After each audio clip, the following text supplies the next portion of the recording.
You can see that portion of really still water that is called fluke print.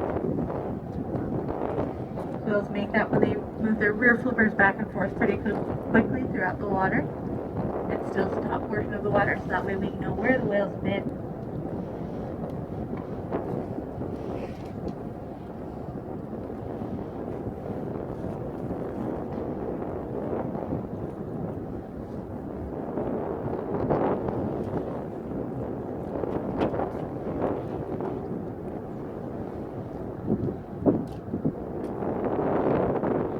Now, humpback whales are known for being highly migratory.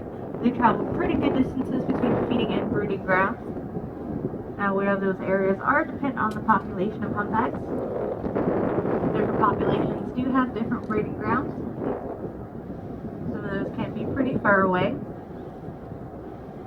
Humpback whales' migration patterns are pretty well mapped, which is not true for all whale species.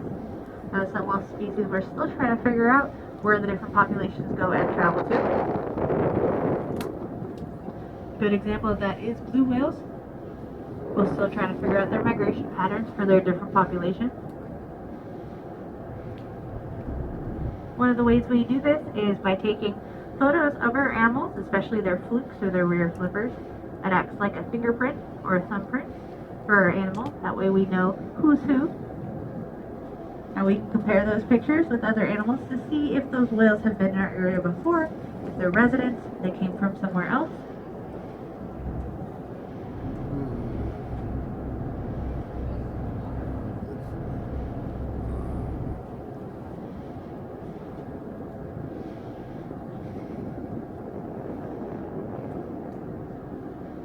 Now, humpback whales are pretty large, but they're still only about half the size of the largest animal, which is the blue whale. The largest blue whale ever found was 110 feet long, and humpbacks get about 50 feet. Oh, I'm outside. Oh, yeah. So it's a little bit towards our 3 o'clock position right now.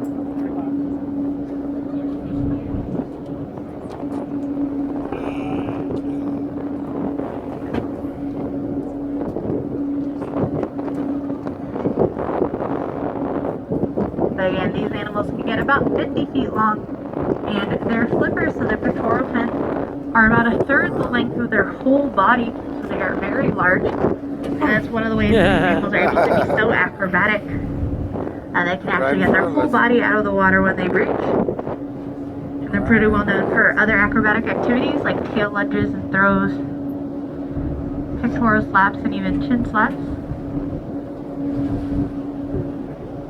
Now, some of why they do this behavior is thought to knock off things like barnacles.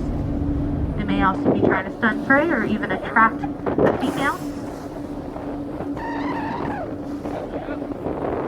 Our whale's right up at our 12. Right there.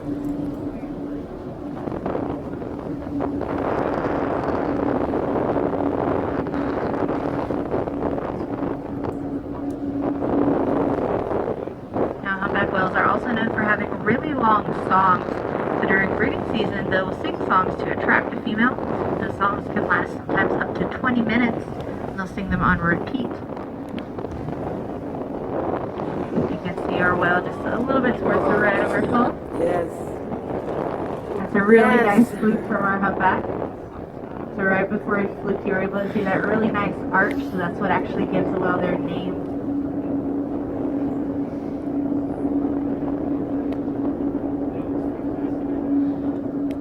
You can see that nice blueprint that it left behind.